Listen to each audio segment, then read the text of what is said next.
Be me, Meredith. I'm in my early 40s, a director of marketing, and I've built a life for myself that most women would kill for. Got the house in the nice suburb after the divorce, the career that's always on an upward trend, and a clear vision for the future. My life is curated, intentional. Every choice is a step forward. The centerpiece of that life is my daughter, Vivian. She's 15. She's not just my daughter, she's my legacy. My chance to raise a woman who won't make the same mistakes I did, like settling for a man who gets comfortable with mediocrity. My ex-husband, Sean, was the reason we split about 3 years back. There was no big blow-up, no dramatic affair.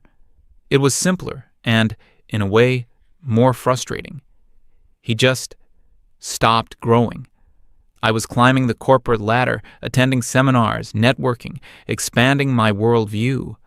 He was content, an engineer, happy to fix things, clock out at 5, and spend his weekend in the garage. It felt like I was driving a sports car while he was happy to just keep pedaling a bicycle. Eventually, the distance becomes too great. The divorce was amicable on the surface. The court gave me primary custody, which was the only outcome that made sense. I was better equipped to prepare Vivian for the modern world. Sean got her every other weekend and a few weeks in the summer. A perfect arrangement, I thought. Enough time for her to see her father, but not so much that his traditionalist mindset could undo all my hard work. My mission was clear: mold Vivian into a strong, independent woman. Our home is a testament to this. Books by powerful female authors line the shelves. We have structured evenings. Monday is debate club prep. Tuesday is volunteering at a women's shelter. Wednesday is advanced math tutoring. I made sure she understood the system she was born into. We'd have discussions at dinner about the glass ceiling, the subtle ways society tries to put women in a box, the importance of financial independence. Never let a man be your financial plan, Vivian. I told her constantly. Your career is your foundation. Everything else is an accessory. My friends, all successful women in their own right, would praise my approach. You're raising a future CEO, Meredith, one would say over brunch. She's so articulate and aware. I felt proud. I was giving my daughter the armor I had to build for myself, piece by painful piece. Her weekends with Sean were a source of low-grade anxiety for me. He lives in a small, practical apartment across town. It's neat, but it smells faintly of sawdust and motor oil. It's the opposite of our bright, minimalist home. I'd ask Vivian what they did, and her answers were always infuriatingly simple. We fixed the leaky faucet in his bathroom. Dad showed me how to change the oil in his car. We went to the hardware store to get parts to fix his lawnmower. My blood would simmer. He was dragging her down into a world of blue-collar manual labor. I was teaching her to run a boardroom, and he was teaching her how to use a wrench. It felt like a subtle form of protest, his way of instilling his own values of what a person should know. I saw it for what it was, a quiet reinforcement of outdated gender roles. He was showing her that a man's value comes from fixing things, from physical tasks. I worried it was his way of planting the seed in her head that she'd eventually need a man for these things. A little bit of toxic masculinity dressed up as father-daughter bonding. That's nice, honey, I'd say with a tight smile. But remember, in the real world, it's more efficient to hire a professional. Your time is more valuable than the cost of a plumber. She would just nod, her expression unreadable. A few months ago, her laptop started acting up. It was slow, buggy, and kept crashing. For me, the solution was obvious. We'll go to the Apple Store this weekend, I announced. You need a reliable machine for your schoolwork. We'll get you the new MacBook Pro, a tool for a future leader. Vivian seemed hesitant. It's really expensive. Maybe Dad can look at it? I shut that down immediately. Absolutely not. We are not having your father perform surgery on a $1,000 piece of equipment. We'll get you something new. It's an investment in your future." She dropped the subject. But when she came back from her weekend with Sean, she had the old laptop with her. It was humming along perfectly. "What happened?" I asked, trying to keep the irritation out of my voice. "Dad and I fixed it," she said, a rare spark of excitement in her eyes. "He showed me how to open it up. We cleaned out all the dust from the fan, and he had some extra RAM from an old computer, so we upgraded it. Then we backed up my files and did a fresh install of the operating system. It runs faster than when it was new." She was proud, genuinely proud. I forced a smile. That's resourceful of him. Inside, I was fuming. It wasn't about the money. It was about the mindset. He was teaching her a mindset of scarcity, of patching things up and making do. I was trying to teach her a mindset of abundance, of upgrading, of always reaching for the best. He was teaching her to be a technician. I was teaching her to be an executive. The real turning point, the moment I realized I had a serious problem, was the big school science project. It was a physics assignment, something about kinetic and potential energy. It was a huge part of her grade for the semester. I knew this was a critical opportunity. I wanted her to excel, to stand out. So I did what any good manager would do. I delegated to an expert. I hired a private tutor, a woman with a PhD in astrophysics I'd met at a networking event. "I want Vivian to be inspired," I told the tutor. "Show her what a woman in STEM can achieve." The tutor was brilliant, but her approach was purely theoretical. She gave Vivian complex equations and abstract concepts. I'd walk by Vivian's room and see her staring at a whiteboard covered in formulas, her face a mask of frustration. She was falling behind, becoming more stressed and withdrawn. "I just don't get it," she'd whisper, on the verge of tears. "You're brilliant, honey. You just need to apply yourself," I'd say, channeling my best motivational speaker voice. "Push through the discomfort. That's how growth happens." But she wasn't growing, she was drowning. She went to her dad's that weekend, looking completely defeated. I almost felt bad for her. On Sunday evening, when Sean dropped her off, she ran into the house holding a miniature, fully functional catapult made of wood and surgical tubing. She was beaming. "Look, Dad and I built it. This is for my project." She set it on the living room floor and launched a grape clear across the room, where it splattered against the far wall. "We spent all of Saturday in his workshop," she explained, talking faster than I'd heard her in months. "He helped me do the calculations to figure out the trajectory and the force, and then we just built it. I get it now. Seeing it work makes all the math make sense." She got the highest grade in her class. Her teacher wrote a note on her report saying it was one of the most creative and effective demonstrations of the principles he'd ever seen. I should have been thrilled, but all I could feel was a cold knot of anger in my stomach. He had completely circumvented my carefully laid plan. I had provided her with a top-tier female mentor, a connection to the world of higher academia. And Sean had just waltzed in with his toolbox and his workshop and made it all irrelevant. He made my plan look stupid. He made me look stupid. That night, I confronted him over the phone. "You went behind my back," I said, my voice dangerously calm. "What are you talking about, Meredith? I helped my daughter with her homework. I had a tutor for her, a professional. You're undermining her education with these simplistic little projects." There was a pause on his end. Then he said so calmly it made my teeth ache, "She was crying, Meredith. She said she felt stupid and was going to fail. Now she understands the material and got an A. Which part of that is a problem for you?" I hung up on him. He didn't get it. He couldn't see the bigger picture. This wasn't about one grade. It was about teaching Vivian the right way to solve problems. My way. Around last spring, I started dating again. I met a man at a conference. He was perfect on paper. He was a consultant in diversity and inclusion, well-read, articulate, and completely aligned with my worldview. He'd nod along when I spoke about systemic issues and use all the right terminology. My friends adored him. He's so enlightened, Meredith, a true partner. I brought him home to have dinner with Vivian, hoping she'd see what a healthy, progressive partnership looked like. The dinner was a disaster. He spent the entire time trying to engage Vivian in a conversation that felt more like a job interview for a progressive think tank. "So, Vivian," he started, leaning forward with a patronizing smile, "at your age, what are your thoughts on the commodification of feminist principles in late-stage capitalism?" Vivian just stared at him, pushing a piece of broccoli around her plate.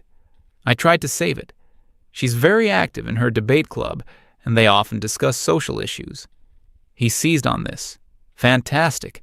A strong, assertive voice is crucial for dismantling patriarchal structures. What's your next debate topic? "The pros and cons of nuclear energy," she mumbled. His face fell for a second. "Oh, well, I'm sure there's a gendered angle to that, too. The inherent aggression of nuclear fission, for instance." She didn't say another word for the rest of the meal. Later, when he left, I tried to talk to her about it. "He's very intelligent, don't you think?" I prompted. She just shrugged. "He sounds like one of your audiobooks." The comment stung more than it should have. It was becoming clear that the daughter I was meticulously crafting in my mind was not the person sitting across the dinner table from me. There was a disconnect, a gap I couldn't seem to bridge with articles, lectures, or carefully selected role models. Vivian was becoming quieter at home, more reserved. She'd answer my questions with one-word answers. She spent more time in her room with the door closed. I chalked it up to standard teenage angst. It's a phase they all go through. She was pulling away, learning to be her own person. That was a good thing, right? Independence was the goal. I was so busy managing the project of her upbringing that I failed to notice I was losing the person. My home, once a carefully controlled environment for her growth, was starting to feel like an empty, silent museum.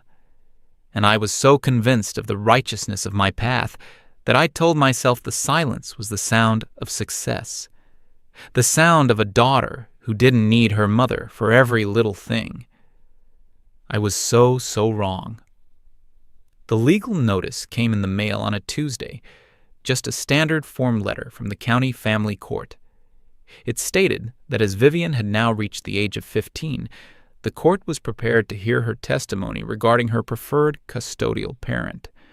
It was a formality, the letter said. A hearing was scheduled for a month from now. I laughed when I read it. A formality. Of course it was.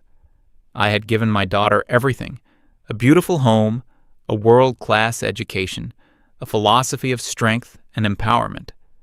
Sean had given her DIY projects and greasy hands. There was no contest. This was just a box the system had to check. I pinned the letter to the fridge with a magnet shaped like Rosie the Riveter, feeling a smug sense of satisfaction.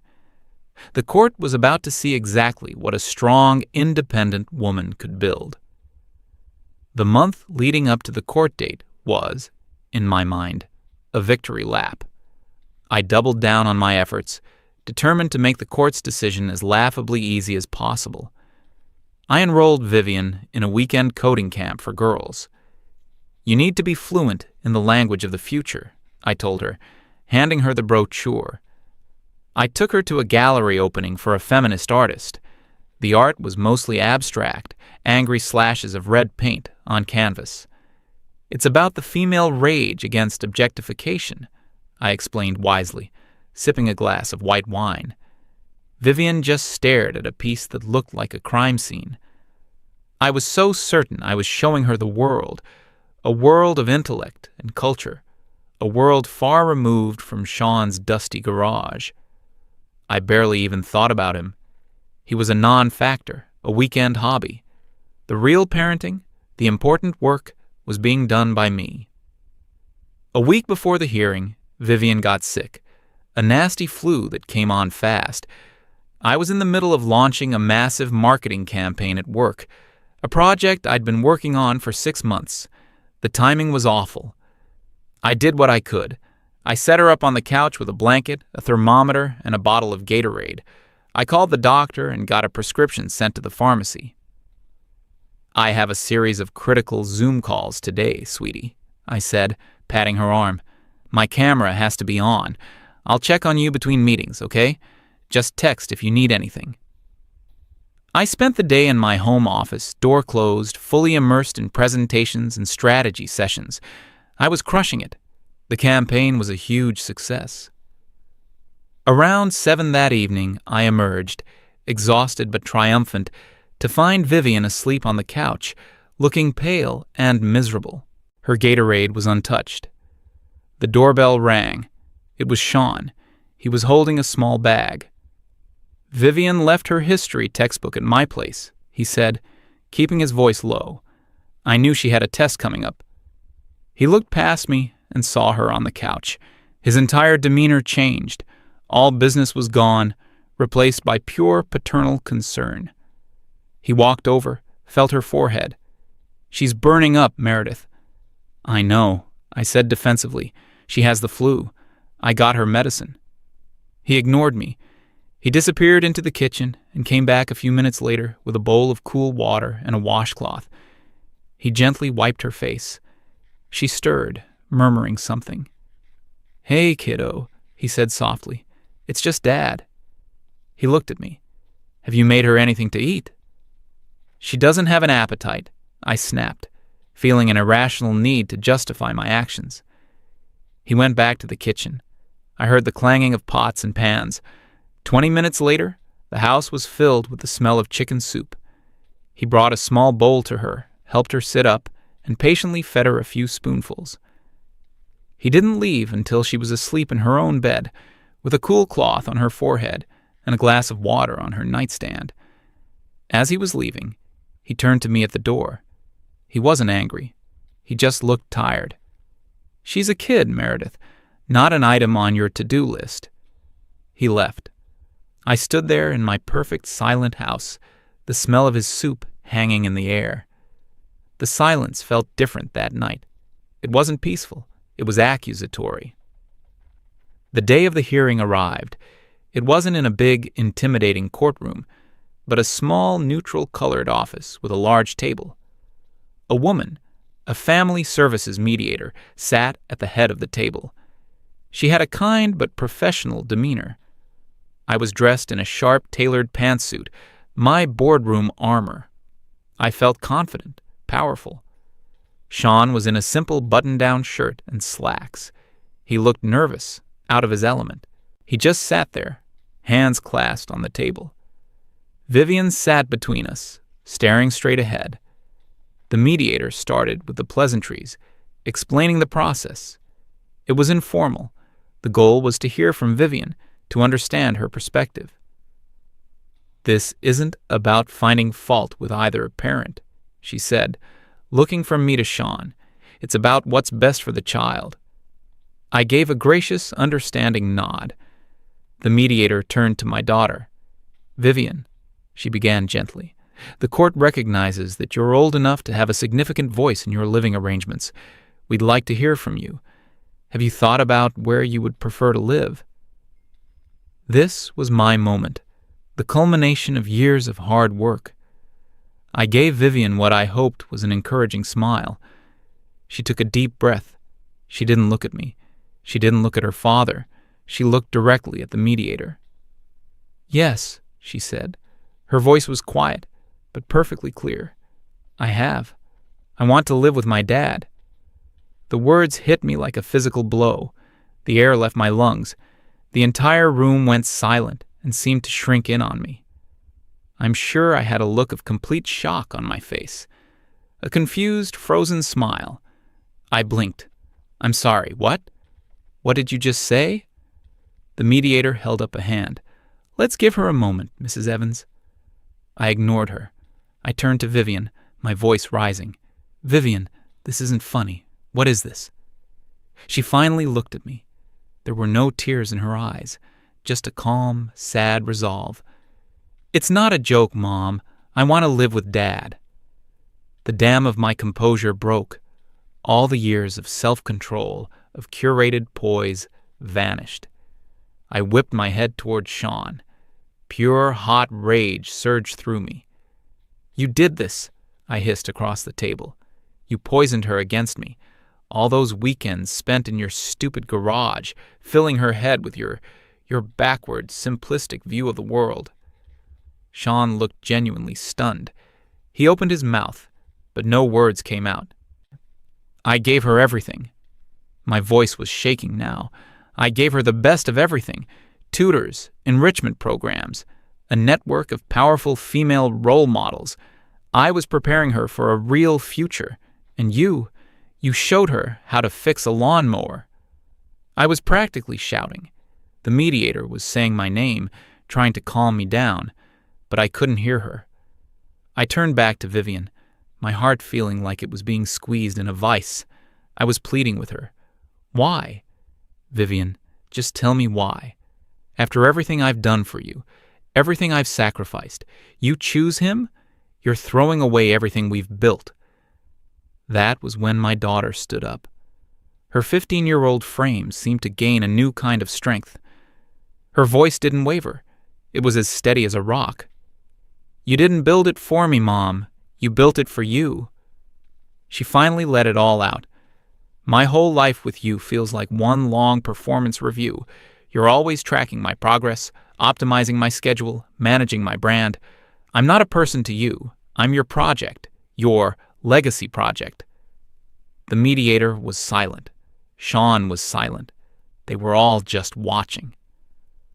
"When my laptop broke," Vivian continued, her voice gaining momentum, "you saw it as a chance to buy a status symbol. Dad saw a problem to be solved. He sat with me for hours and didn't just fix it. He taught me how it worked. He gave me a skill. When I was failing physics, you hired someone to dump theory on me. Dad helped me build something. He made it real. He trusted me to use power tools. When your boyfriend came over, he asked me about my views on capitalism. The first time I met him, Dad asked me how my friends are doing. He asked me what level I'm on in my video game. He actually listens to the answer."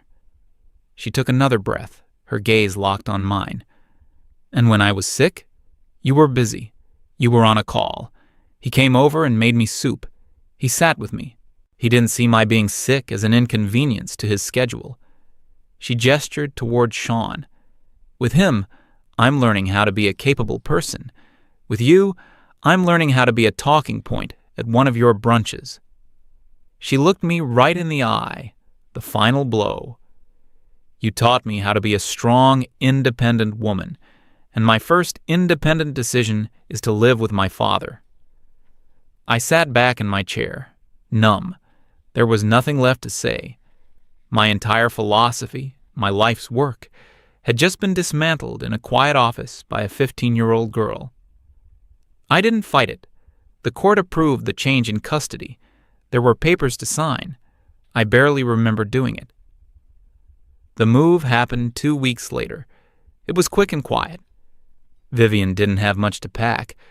Most of her life was already in her backpack. The night after she left, I walked through the house. It was immaculate, perfectly organized, silent. For the first time, it didn't feel like a sanctuary of success. It felt like a tomb. My legacy was gone. The project was over, and it was a failure. A few months have passed. The autumn leaves are starting to turn. I talk to Vivian on the phone a couple of times a week. The calls are awkward at first. I don't know what to say.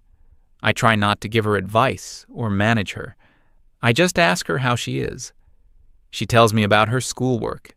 She tells me about the old motorcycle she and Sean bought. It's a rusted piece of junk, but they're taking it apart piece by piece, cleaning everything, rebuilding the engine. She talks about carburetors and gaskets and torque wrenches with an enthusiasm I haven't heard since she was a little girl talking about dinosaurs. Last Sunday, I was sitting alone in my kitchen when my phone rang. It was her. "Hey, Mom," she said. "Hi, sweetie.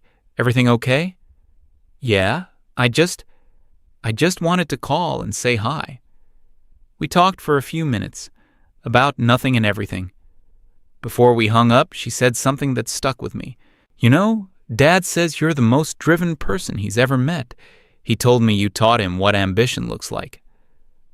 After the call, I sat there for a long time, looking out the window. The project failed.